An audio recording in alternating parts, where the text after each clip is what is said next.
Okay, ready? Hold it, hold it. Oh! From midnight until 8 in the morning.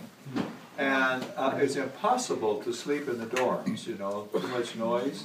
So about 9 o'clock I would take my car down to the gas station and crawl in the back and sleep until 11:45. And the guy who was on, he'd come out and knock on the window and whatnot. And I'd stagger around, and then I did my schoolwork because, you know, from 12 to 8 is not real busy. And that was for a year and a half, that schedule. But other jobs I had were also, some of the time, overnight, or part of the night. And so that's how I got the habit of sleeping in cars. Wow. Wow. And cat naps, power naps. I mean, short ones, and then... Yeah. I remember one time I had the chair up against the back and in the gas station, and I was sound asleep, and somebody came in and I didn't go out, and they came in and tapped me on the shoulder, and it so startled me. I nearly fell off of the chair. You know. Oh, I didn't mean to scare you like that. Tell your grandchildren about the time you fell asleep in class. That's what I was going to just say, Oh, yeah. I did that a lot. Yeah, but the one time the professor... The whole class left. Yeah. Oh, The whole class. Oh. yeah. Teaching? The teacher said, well, I see Brother Cowles is asleep, so let's just leave real quietly, okay? And so much later, I woke up, and the first thing is my neck would hurt like crazy, you know? And then my eyes open, nobody's here! And I couldn't hear a single sound on that Bible college campus. Guess what my first thought was? Rapture. Yes! Jesus had come and left me behind. That's why I've had no interest in reading those left behind. Now, Grandpa, for all of the athletes in our family, I mean, we have so many gathered here, would you tell them quickly about your college athletic abilities and how often? Hey, yeah. Well, one of the big reasons I wanted to go to a Pacific Bible College that had about 250 students at that time is because they had a terrific a cappella choir. And I had two cousins in it, and when senior in high school I'd travel around, so I could hardly wait to get into that choir.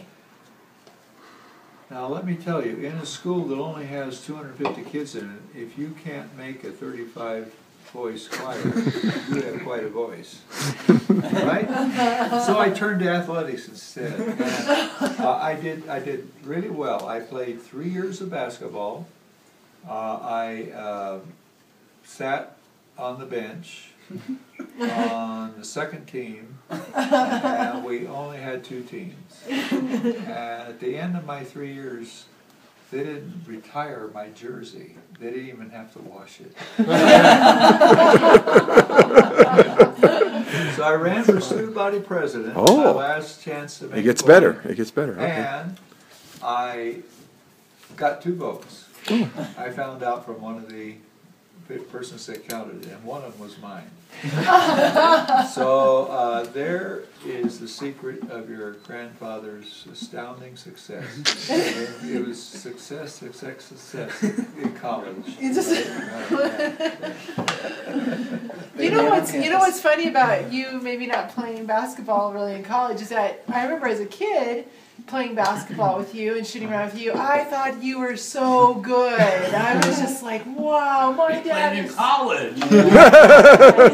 And you know, he could always make it. And in my kids, I was the PE teacher, so I had 6 classes of PE every day. Man, I got in good shape playing basketball at junior high. And I was, of course, taller than anybody else and bigger. And so I got to pretend like I was Wilt Chamberlain, who was the big guy, the Shaq of that generation. And that was so much fun, slamming that ball down in these smart aleck kids' faces. And, you know, play basketball at the YMCA. And so probably 10 or 12 of us went down, you know, pickup game and all of that. Well, one of the players was Jim Bond, who eventually became president of Point Loma.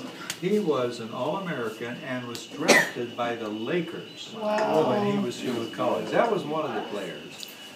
The other guys were part of what they called the Powerhouse Five. That was the first time that Pasadena College, that's what Point Loma was called then, went to the Nationals. And they went as far as I think the final game, and then lost there. They were incredible. Okay, so here I was with these high-powered guys, jumped up and the ball was at the other end. And I just felt so humiliated. It was awful. It was terrible. And so when we were in the gym showering, I said, "Hey guys, after we're through showering, let's go up to the chapel and let's play the piano." Trash talking. There you go. Because I'm guessing you're the other one who was really good at it. Yeah. That's right. I was the only one who could do it, period. There you go. So Who can even play? I could be the star there,